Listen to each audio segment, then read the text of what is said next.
any type of accent that isn't really bad. Hey. I used to do an impression of Andrew Dice Clay. I don't think I'll be doing any of that on this video, but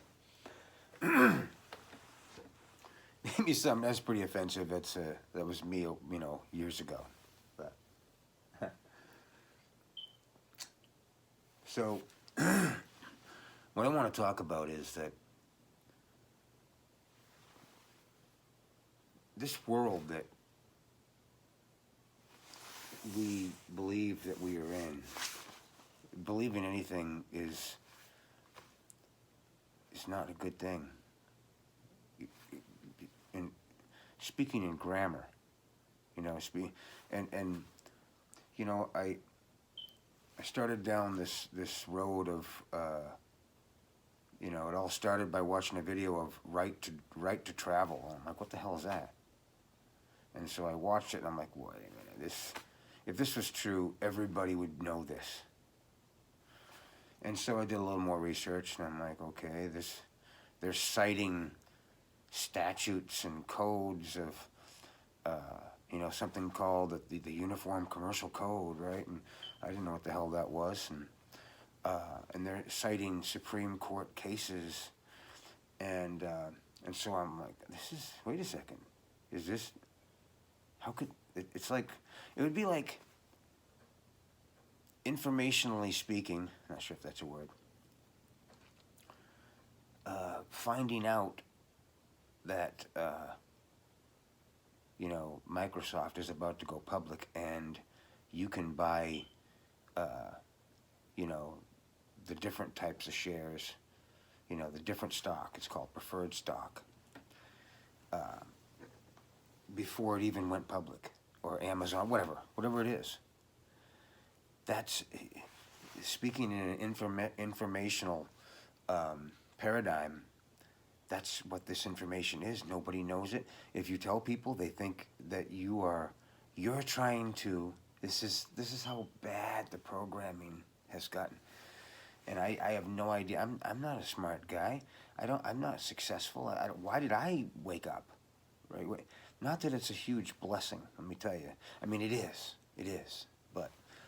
But as far as if you don't have thick skin, people think you're freaking crazy dude, crazy lady. And I have never been someone who gives a crap what people think of me anyway. Just never have. And probably why I'm not successful, monetarily speaking, right? But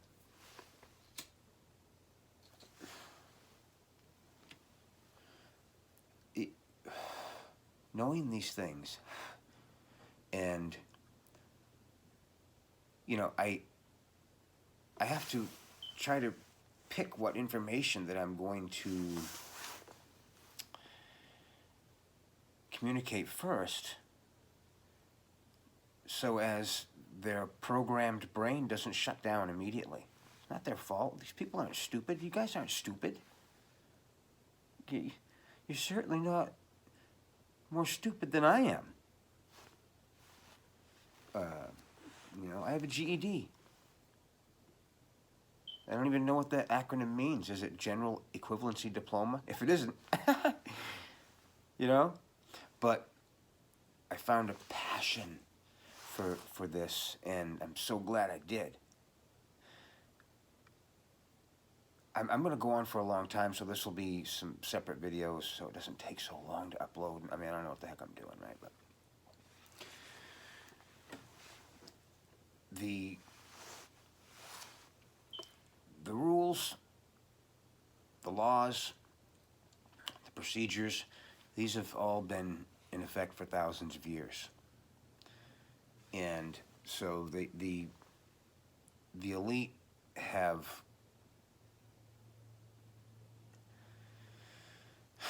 sort of hidden it from us.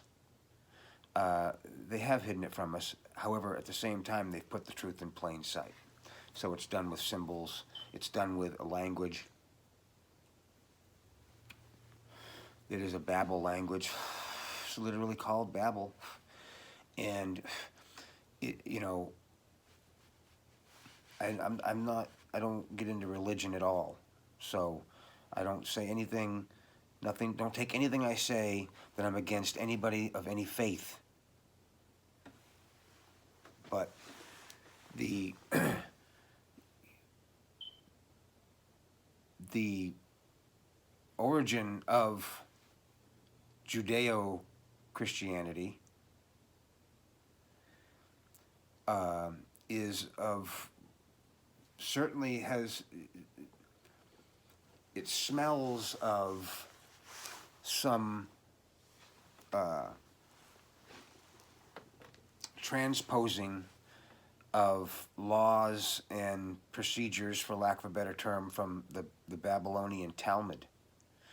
And, you know, it says some disturbing things in there, you know, and you know, our laws are based off of some of the book and some of the Babylonian, I mean, that's a fact. So, do I know where it cuts off, or where, I don't know, but you know, quacking like a duck. But anyway, so anybody who's not a Gentile, or anybody who is a Gentile, if you cannot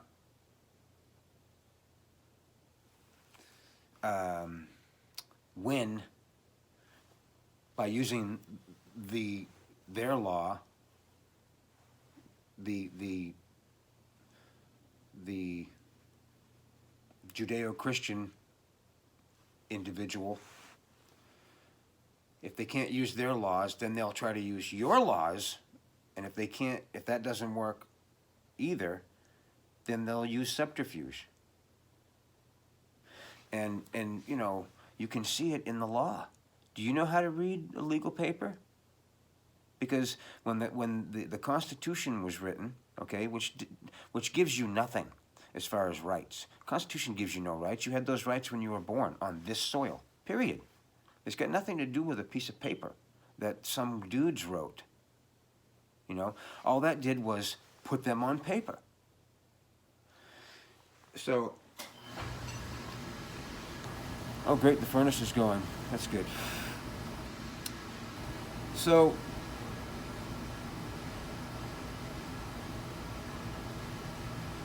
I'll probably edit this part out because that thing's going and that made me lose track, but like I said, this is going to be long.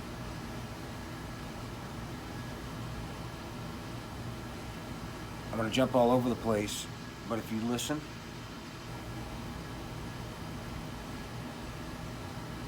you will be very intrigued. And although I'm going to be giving you a lot of information, you don't take it as a whole. You know, take out 1, 2, or 3 things and write them down. You know, what did he say? What was that term he used? Write it down, look it up, watch some videos on it, look it up. You know, learn for yourself, because when I first started learning about what's really happening, and learning about how maybe it's possible that there's some remedy, that you know, my whole life I've thought, why do I feel like I'm in a prison and the cops are watching me, and if I do something just wrong, I better not go over the line, you know, go over the line. I'm sure we can go back with that statement, and it probably goes back to some Latin thing, I don't know, but you know, a lot of the sayings, if the pen is mightier than the sword, let me tell you what, that one is so incredibly important to understand what that means. And nobody does, and I don't fully yet, but I have a pretty good idea, and You know, everything is contract. Everything is contract. If you contract with another person of the planet, not a person of a government or a corporation, a different type of person, then you have a contract with them as well. But it's a piece of paper. It's a contract. Everything is contract. If it's not, it's a verbal contract.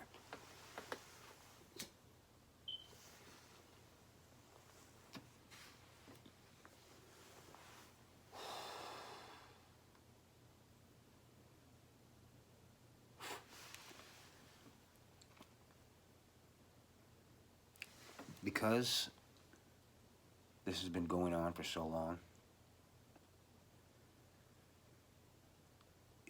you're going to meet resistance, because now it's gone on for generations, and now the people that are employed have no idea what they're doing. They have no idea what their real purpose is. They have no idea what they are when they're acting in their official capacity, and they have no idea what could happen to them if someone knows their rights and comprehends how to write a simple document and how to autograph that document and how to know when to speak and, more importantly, when not to speak, and to know how to answer questions. Because a police officer is just doing his job. He's got a baby to feed or whatever, you know what I mean? It's a job. Doesn't know that he's a tyrant. It's unwitting. It's, you know, it's unbeknownst to him. And I think most of them, if maybe not all of them, I mean, there's bad people and everything, right? Would denounce their job. They wouldn't do it. Why would you do it? You're breaking the Constitution, which was written down to communicate to people what their rights are. And the entire country is based upon it. So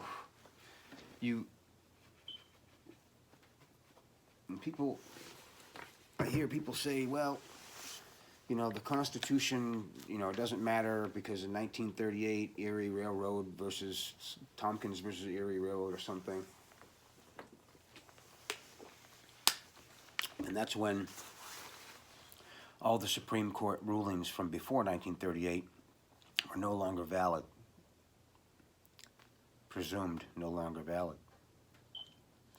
Because everything was equity. But it wasn't equity